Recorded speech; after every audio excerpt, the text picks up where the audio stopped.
Um dos tristes sinais de nossa época é que demonizamos aqueles que produzem, subsidiamos os que se recusam a produzir e canonizamos os que reclamam.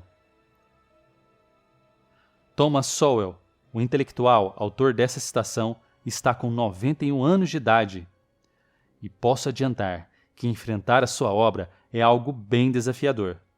Por isso, aos mais sensíveis, considerem chamar alguém para não assistir esse vídeo sozinho. Veja essa animação com foco e disposição de um lutador que sobe no ringue e encontra lá um adversário muito determinado. Voltando à frase de abertura, ele realmente está falando da nossa época. Não por menos, hoje existe uma legião de lacradores e canceladores por aí, que reclamam e apontam o dedo para todo lado. Sentem-se ofendidos em sua alma por qualquer coisa. São adultos, no máximo na idade. Aliás, a dura lição 5 desse vídeo serve muito a eles. Mas não nos ocupemos com eles. Antes, cada um deve cuidar bem de si e em profundidade. Já escreveu no teto do seu quarto a máxima socrática: uma vida irrefletida não vale a pena ser vivida. Bom, de qualquer forma, vem aí mais 6 lições, melhor dizendo, 6 cruzados, golpe de boxe, do economista, escritor, professor e intelectual público Thomas Sowell. Para começar, vejam rapidamente isso. Ele nasceu na Carolina do Norte em 1930. O seu pai faleceu antes de seu nascimento. Sua mãe, incapaz de cuidar do filho, optou por dá-lo à adoção. Ele diz que suas primeiras lembranças é de alguém que vivia num típico bairro para negros, sem rua pavimentada, água encanada ou mesmo eletricidade. Aos 9 anos, mudou-se para o Harlem, em Nova York. As dificuldades o levaram a desistir do ensino médio e assumir muitos empregos mal remunerados. Então, em 1951, foi convocado para o Corpo de Fuzileiros Navais, em meio à guerra na Coreia. Um ano depois, após a sua dispensa, mudou-se para Washington e lá passou a cursar a Universidade de Howard. Graças às suas boas notas, conseguiu uma transferência para Harvard, onde graduou-se em economia. Ele ainda obteve um mestrado na Universidade de Columbia e um doutorado em economia pela Universidade de Chicago. Lecionou economia em diversas instituições renomadas. Ele escreveu mais de 40 livros, abordando uma gama de assuntos, como cultura, políticas públicas, discriminação racial, dentre outros. Foi colunista de diversos veículos e é membro sênior da Hoover Institution de Stanford. Foi o primeiro membro de sua família a passar da 6ª série. Eu tomei um cruzado perfeito com algumas de suas lições. Depois me diga como você se saiu. Ah, e ao final, tem uma pequena anedota sobre Abraham Lincoln contada por Thomas Sowell. Essa anedota é um dos pontos altos do vídeo e explica com perfeição um problema de raciocínio de nosso tempo. Saiba que você evidentemente não precisa concordar com tudo, mas é importante manter a mente aberta. Hora de subir no ringue. 1. Se você quiser ajudar os outros, diga a verdade. Se quiser ajudar a si mesmo, diga o que eles querem ouvir.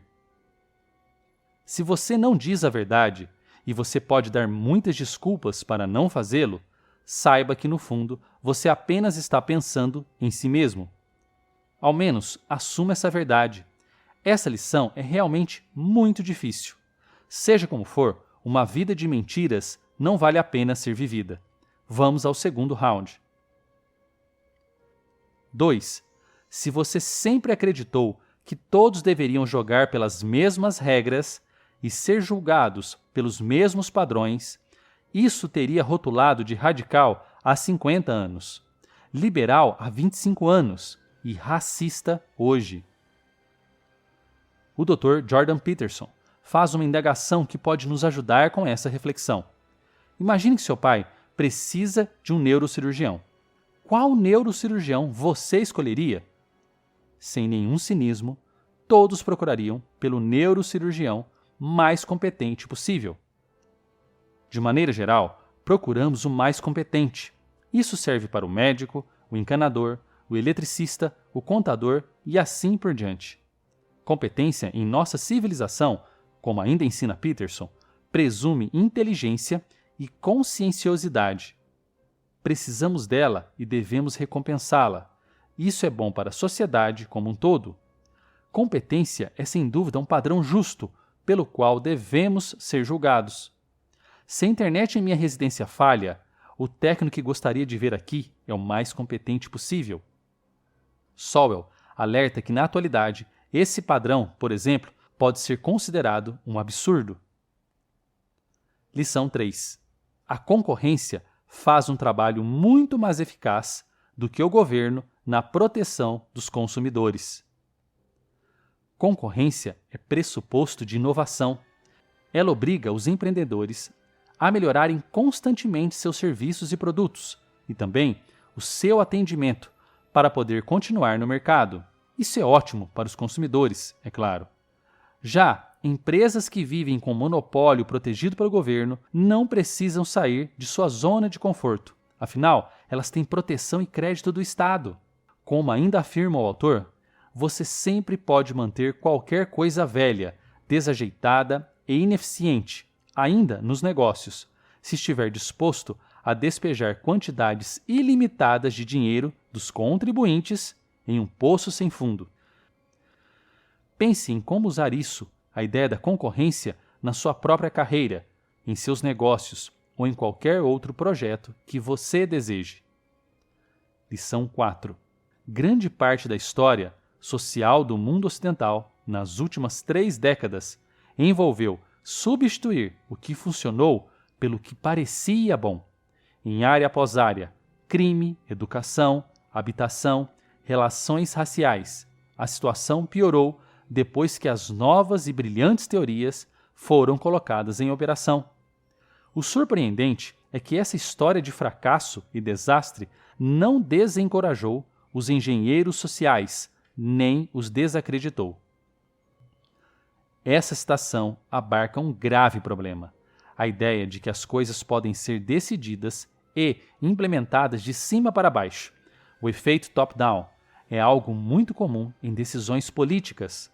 Dessa forma, os engenheiros sociais decidem, em seus gabinetes, criar seus planos para habitação, educação, etc., sempre de acordo com seus objetivos ou dos governos que eles servem, pouco importando, muitas vezes, a opinião e o discernimento das inúmeras pessoas envolvidas. Como o autor aponta, as elites podem ter mais brilho, mas aqueles que tomam decisões para a sociedade como um todo não podem ter tanta experiência quanto as milhões de pessoas cujas decisões eles antecipam.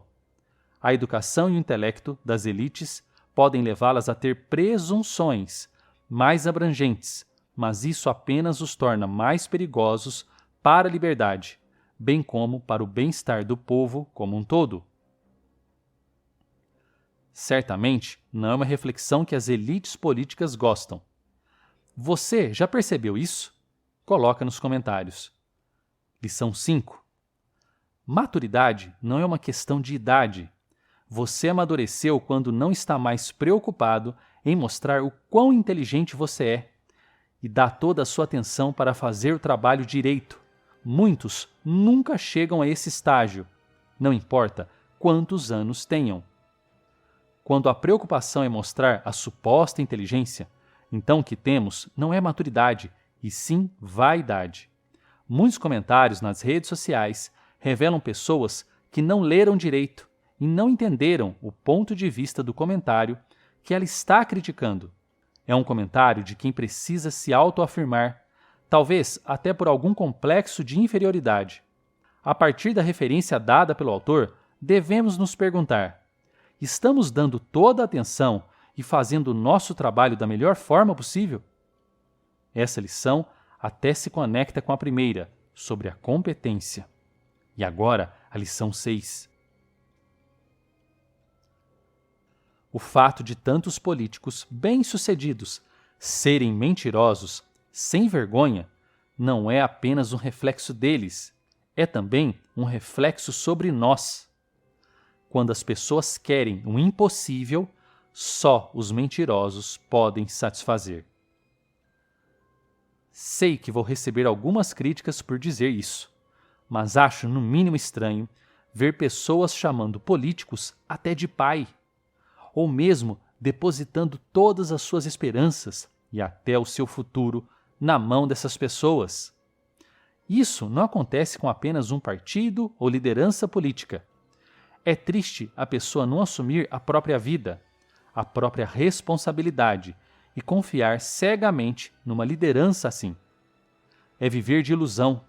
Afinal, quando as pessoas querem o impossível, só os mentirosos podem satisfazê-las. Abraham Lincoln uma vez perguntou a uma plateia: quantas pernas um cachorro tem se você contar o rabo como uma perna?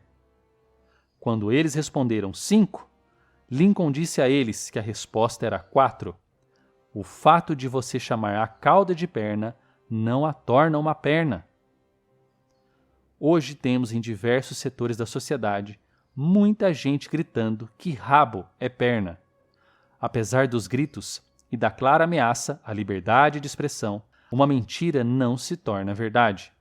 Se deseja encontrar os seus propósitos e tornar-se o responsável pela sua vida, independente dos governos, clique aqui ou no primeiro link da descrição, que te conto exatamente o que fazer. Qual lição deste autor mais mexeu com você?